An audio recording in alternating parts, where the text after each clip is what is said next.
Let's be honest. Artificial intelligence isn't some far-off sci-fi concept anymore. It's here, it's now, and it is completely rewriting the rules for high-skilled professional work. And that brings us to the question on everyone's mind, right? Is this new wave of tech coming to replace you, or is it going to make you better, stronger, and faster at what you do? That's the real tension we're going to unpack today. Okay, so these are the two big ideas to get our heads around. On one hand, you've got substitution. That's when AI just takes over a task completely. But on the other hand, you have augmentation. And that's where AI acts like a superpowered assistant, freeing you up to focus on strategy, creativity, and the really tough problems.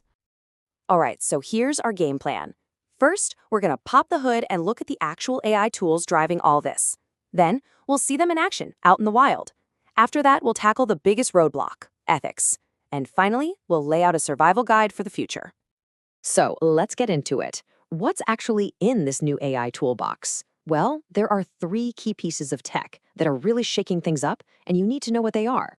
First up is RPA. Think of this as the workhorse. It's perfect for all those high-volume, repetitive jobs that follow simple rules.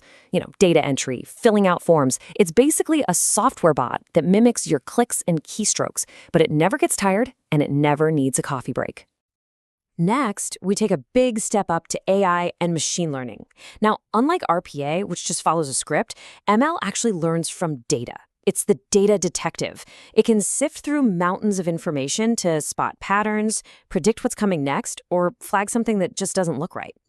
And then there's this, which is a huge deal, RAG. You've probably heard that large language models can sometimes, just make stuff up. They call it hallucinating. RAG is the fix. It forces the AI to check its facts against a real-time, trusted knowledge base before it gives you an answer. It's like an open book exam for AI. And for professions like law, where being up to the minute is everything, this is a total game changer. So, we know the tools. Now let's go to the front lines and see how they're actually being used. And we're going to start with one of the most traditional professions out there, law. Think about a lawyer's job before AI. A massive chunk of their day was spent buried under a mountain of manual, tedious tasks. Important work for sure, but not exactly the high-stakes strategy you see in the movies. This is where substitution is hitting hard. AI can now review thousands of pages of contracts in minutes. It can sift through a literal mountain of documents for legal discovery. It can draft routine emails. These are tasks that used to take up hundreds of hours, and now they're automated. So, with all that grunt work gone, is the lawyer out of a job? Absolutely not. Instead, their role gets a massive upgrade. They are being augmented, freed up to focus on the things that really matter. And this is the crucial part. The AI handles the what, so the human lawyer can focus on the why and the how.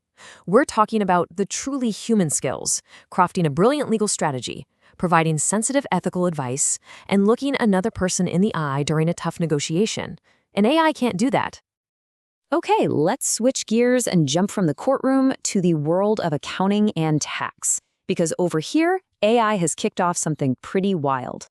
People are calling it an AI arms race. On one side, you've got corporations using AI to scan their own finances with a fine-tooth comb to stay compliant. But on the other side, the government and tax agencies are deploying their own powerful AI to hunt for patterns of evasion that a human auditor would never, ever find. All of a sudden, being a tax advisor isn't just about crunching numbers. It's about playing a strategic game against another AI.